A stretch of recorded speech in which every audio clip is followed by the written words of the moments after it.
Hello, I'm Kimberly Peterson, English Learner Program Coordinator for Winchester Public Schools. Welcome to this session called Giving English Learners a Voice Using a Continuum of Talk and Writing. Now we're going to talk from our homes. Most of us are most likely attending this session from home, so welcome to my home for this session. We're going to start with some activities by looking at some objects which are parts of a whole object. The idea is that these objects are something you do not have prior experience with as a whole. You do not have background knowledge about, most likely. We will build your academic language through a process or a continuum of experiences with talking, which becomes more academic speaking, and writing.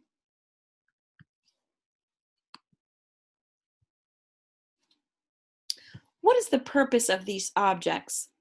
Look at these objects in the picture.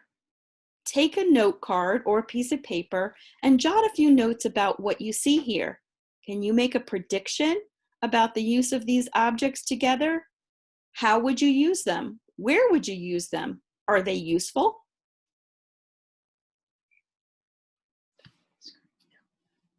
The objects are the ones in the top of the screen, the small pictures of objects.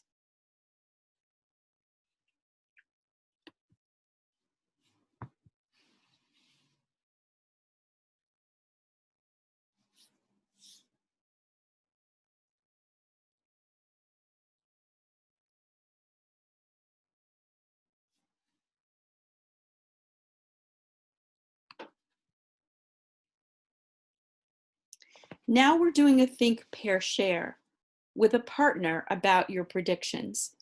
In our circumstances today, you probably don't have a partner with you. If you do, you're one of the lucky ones because you get the full experience.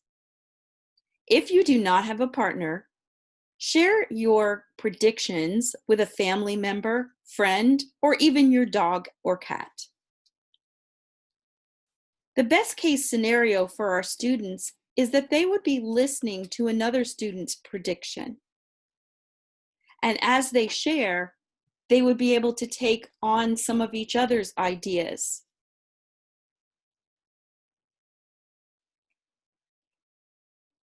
Go ahead and share, do a think, pair, share, and share your predictions.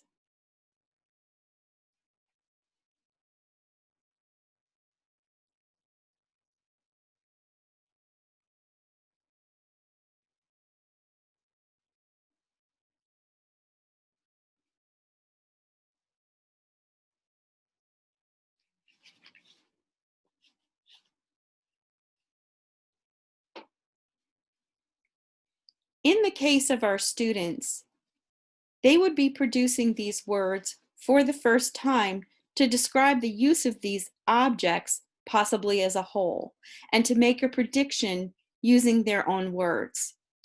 This could be done in English, or it could be done using another home language at this time for students to speak with others.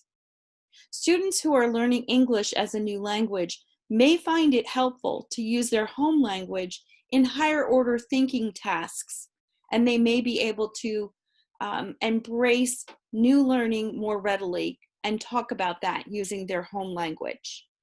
We will scaffold for them using English a little bit later as we go along. Our use of language helps us build our schema. It supports our schema for this new learning or this new object. And our building schema supports our language growth. So it works both ways along the continuum.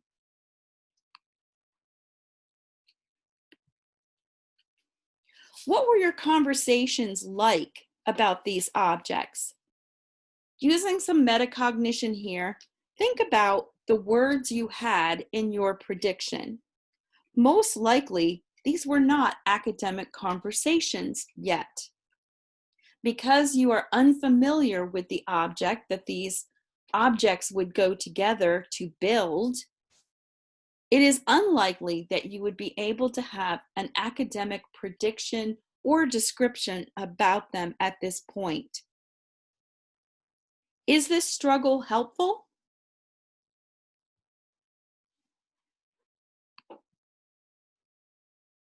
We're going to build some background about this object that the sum of these objects could create. You might need a tippy tap someday, depending where you travel.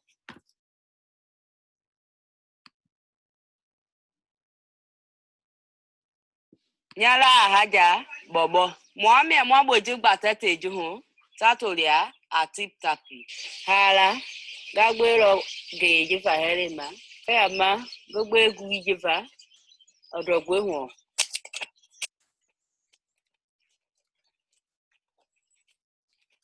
lowe me go boma na afele wiro aje ta go kuja ma towe yepe kero tami ro bango kuja ma be Parelo. Tami ga polo beju.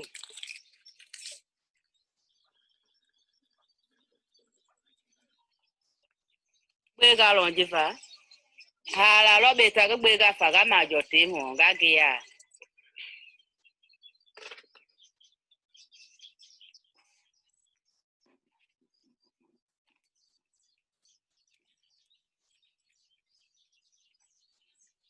Den lo be ji be gbe fa ga gbe fa. Da gbo ogun eji ero egure. Later aba aya mana of dawo na hiwe eje na fa ya hu. Ge na gbe fa ga gbe fa ye ge na ta aya pau. Ehe ma jeje gbaga. No ba ba ta so yi a. Ge me go ku no ma. Gu yi ma. Ba re jo hin le pe ba ka bo po yi a. Be ya npo. Ebe ya wa hin ho. Je ba gwa po mi be ba hin ba ya wa ho. Gbogbo ero oguji ma. Numu pe bo ko na ka hin ya, mo tip tapi bate to bo hu aji, mo ya wala. Oko mu sese e ma jo. Of dawo na hin we eje na fa ya hu. Ge na gba.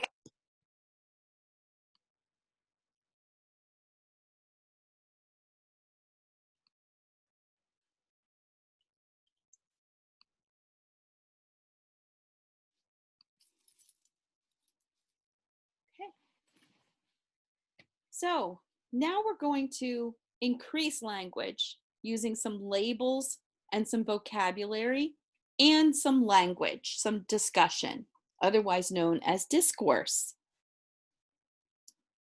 The labeled items would have been close to meaningless until you had the background knowledge of what a tippy tap actually is. Often when students are given lists of vocabulary words, these words are meaningless since they do not have a schema for them.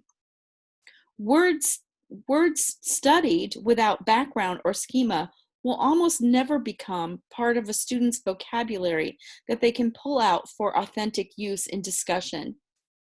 At this point in the lesson, we're ready to give students an opportunity to use labeled pictures for small group discussions and activities, such as a sort or a sequencing activity. If I were doing this activity in person or synchronously with you online, students or yourselves would be able to work with partners in a breakout groups or in breakout rooms. Let's click on the bookshelf to see these items we could use for discussions and a sequencing activity with our students at this point.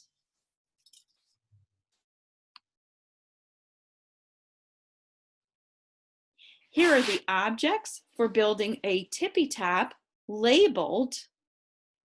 So you can see, in this case, they're using a bar of soap instead of the liquid soap that was shown in the video. Here's the water container, the gravel for on the ground, tools to dig with, and the forked stands, if you will, and sticks that are needed, the string and the nail and the candle.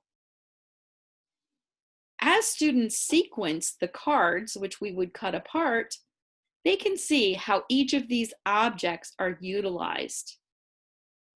Through the directions given in the sequencing activity, students would be able to take on some of the sentences and build that schema for actually building their own tippy tap if they had to do that.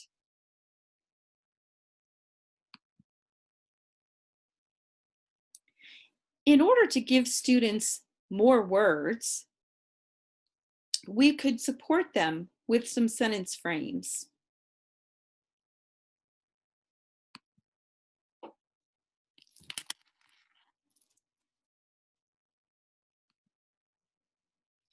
Sentence frames are placed over in the left side here.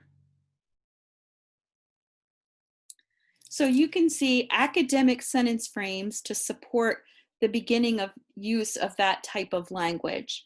I think the blank is important to the tippy tap because.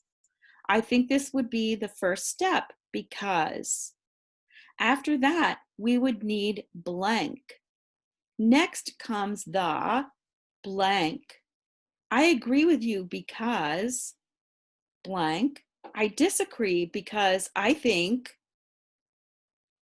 You could give students these sentence frames and have them use them during their discussions when sequencing with a partner or in a small group of 3.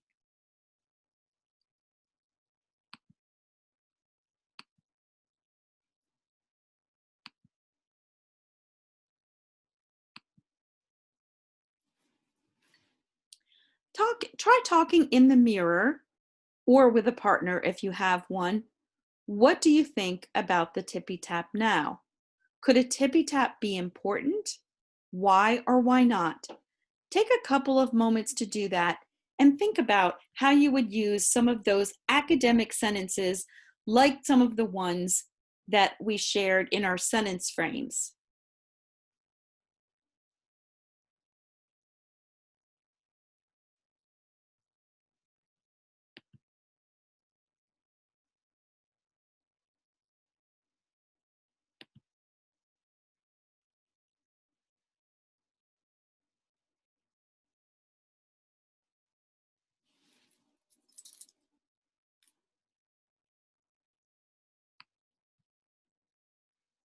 Now, and we should say only now, are you ready for a writing assignment? We'll look at your writing assignment on the next screen. Right now, you should have enough academic language to be able to write about a tippy tap. Not only do you have a list of vocabulary words, which are labeled with pictures, you have also developed some sentence use and some discourse in conversation to explain the use of a tippy tap.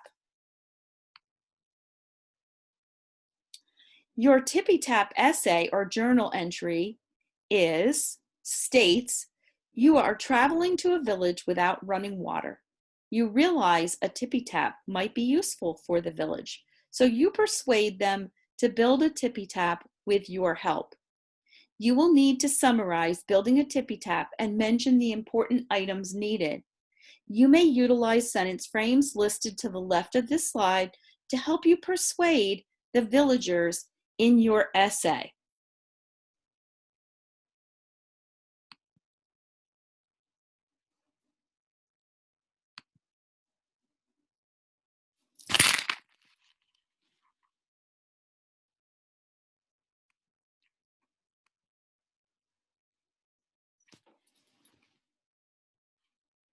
Here are your sentence frames. These are just a few samples that could get someone started. Washing hands is important because it will be easier to wash hands with a tippy tap because building a tippy tap is not difficult. First you, and then we would use our sequencing words. This would be helpful for students to be able to write persuasively using the new vocabulary that they have.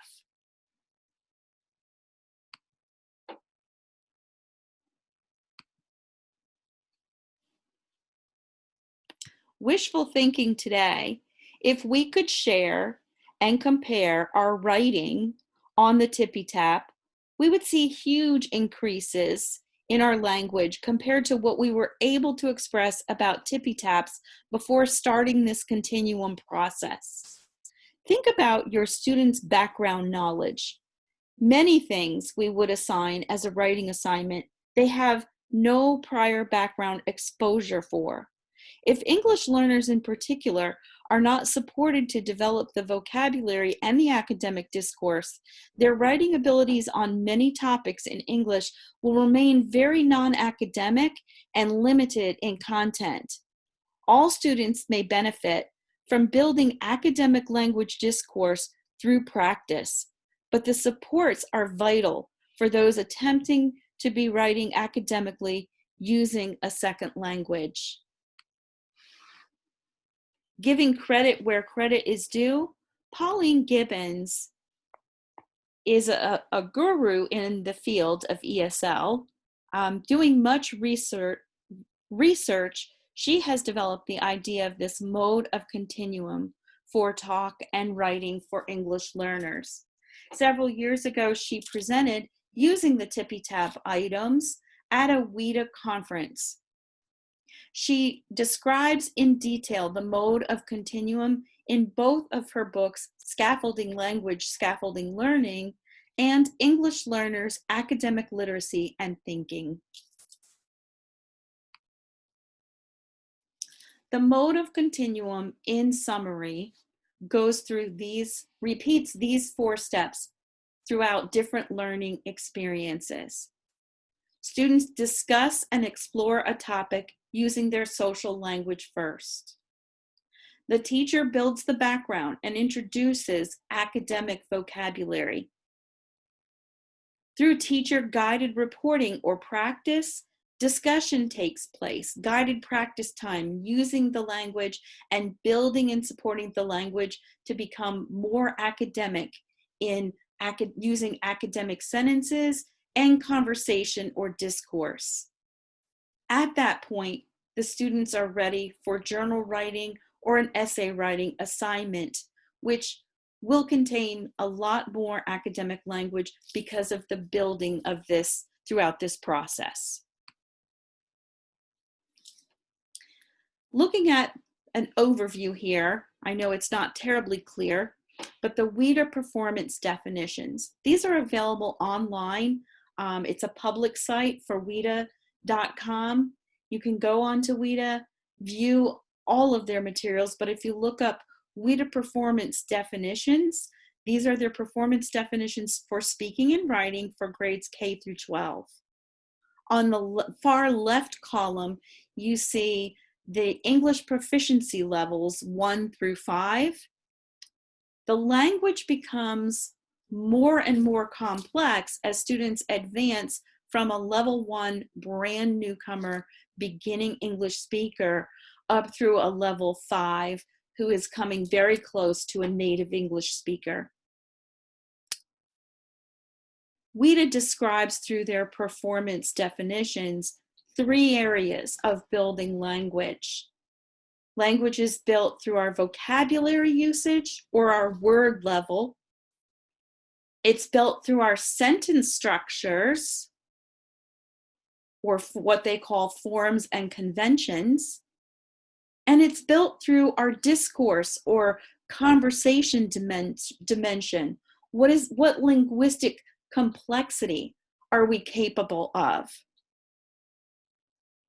These 3 areas of developing language do not develop hand in hand. So in other words, your level 2 will not be an even level 2 across word or vocabulary usage, sentence dimensions, and discourse dimensions. They'll be uneven. But in planning rigorous instruction for all students, we can support and scaffold students to bring them up higher in all 3 areas by making sure that we are purposefully teaching at the word, sentence, and discourse levels in all of our teaching activities. So we'll try this in a moment, applied, or look at an attempt of this in a moment of trying a culturally responsive lesson, which we could apply this continuum to. It would be to write I am from poems. Let's take a look at a video example of an I am from poem written by a student. I'm Margarita Galavis, and I'm going to read a poem that I wrote. It's entitled Where I'm From. I'm from two countries, separated by a single fence. I'm from languages that today have managed to be meshed together. Spanglish is what they call it. I'm from cultural traditions that are often conflicting. I'm from generations of hard work. Sangre y sudor is what dripped from my people's faces.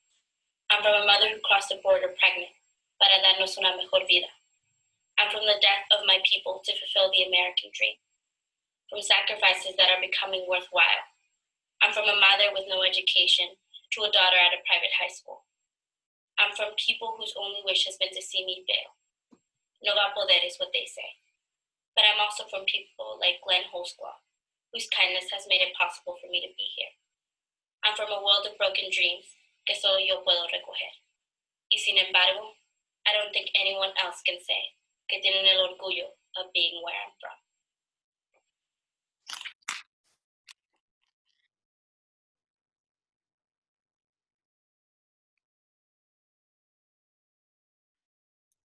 Okay, so exploring a list that might be a support tool that could be used, just as an example, this list comes from Phreology, and it's actually a form that students would be able to utilize to type in some words. It might give them a fun start to writing an I am from poem. It's one of those things where they put in their name and they put in I am from a specific place from your childhood home, listing two products or objects from your past. And what it will give them is a little poem at the end put together with all of these things included in the poem. So that's just one idea on something you could do as a guided activity.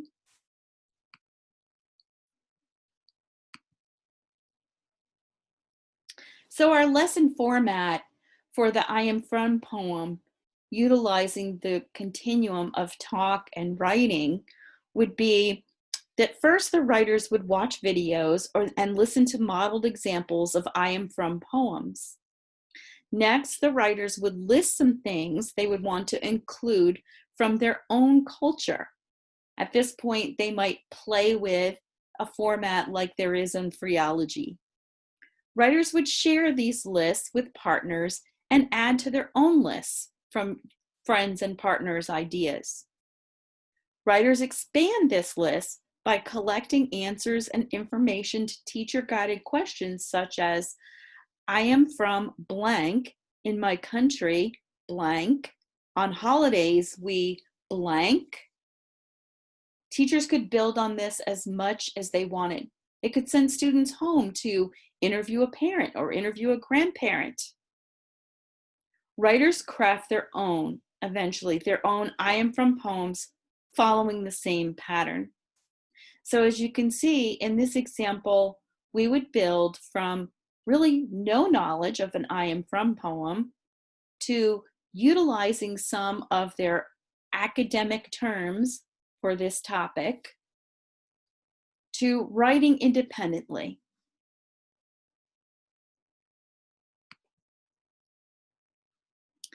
Thank you for attending my session. If you have any questions or want more information, please contact me. My email is here on the screen.